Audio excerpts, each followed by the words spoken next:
Now, Aung San Suu Kyi can be in no doubt about the scale of the challenge facing her when she returns from her European tour. Burma's Rohingya people are amongst the most persecuted on earth. Burned out of their villages, hiding in the jungle, and now turned away from where they might find sanctuary. Recent violence has forced 90,000 from their homes. And as our Asia correspondent John Sparks now reports, many are making the perilous journey from Burma by sea across the Naf estuary to Bangladesh, where they're being turned away to an uncertain fate. At the end of a jetty on the coast of Bangladesh, the sound of misery rises up above the wind and the waves. 140 men and boys have been caught by the Coast Guard. They're Muslims from neighbouring Burma, and they're pleading and praying for their lives. "Oh Allah, save us, they cry. But the officers aren't listening. After weeks of violence in northwest Burma, members of the Muslim minority called the Rohingya are trying to flee. But no one wants them. An officer takes photos. His colleagues hand out water and a packet of rice. And then they order the group back out to sea.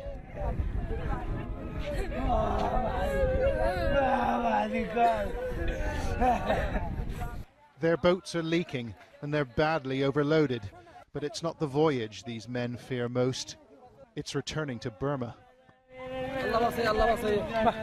"They'll kill me," says this man. An officer from the Coast Guard replies, "Allah will save you. Now go back." In Burma's Rakhine state, the fires have been burning for weeks. Homes have been razed and lives taken by hate-filled mobs.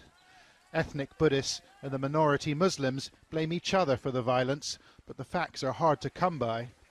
International NGOs have pulled their staff out, too dangerous, they say, while Burma's government won't let independent observers in.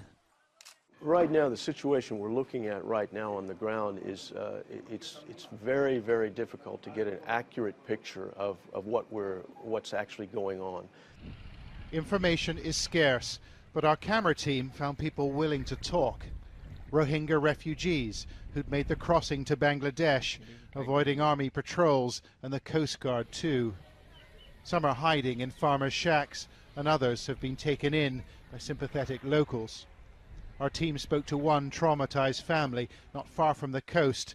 They told us they had suffered greatly in Burma. My sisters, brothers and other relatives were burnt alive. They burnt my own children. We couldn't bear it anymore, so we came to Bangladesh. The Coast Guard turned us back 3 times, and we floated at sea for 4 days and 4 nights. And then we managed to sneak in. 3 of our children were burned to death in Burma. Another 2 died in the boat getting here. Like other Rohingya refugees, members of this family told us that policemen and members of the military in Burma took sides, participating in attacks on Muslims. Muhammad Islam says he saw a Burmese helicopter attack boats packed with refugees. There were 3 boats together when we set off, and another 3 followed us. The 3 boats that lagged behind were attacked by a helicopter and caught fire. He thinks almost 50 people were killed, although Burma has denied the allegation. The helicopter was circling in the sky. We saw something reddish fall on the boats, and instantly they exploded into flames. 300,000 Rohingya already live in Bangladesh, many in this desperately overcrowded refugee camp. And the government here says it won't take any more. The Rohingya are Burma's problem. But some have made it through, like these famished refugees eating rice on the floor of our team's hotel room. Everyone wants to take shelter in Bangladesh, but they can't get in. The police are everywhere. Mr. Shakur painted a distressing picture of his hometown, of residents and neighbours consumed by hate and bloodlust. They slashed our children. They put a sharp sword on the ground. They held infants above the sword and let the infants fall on it.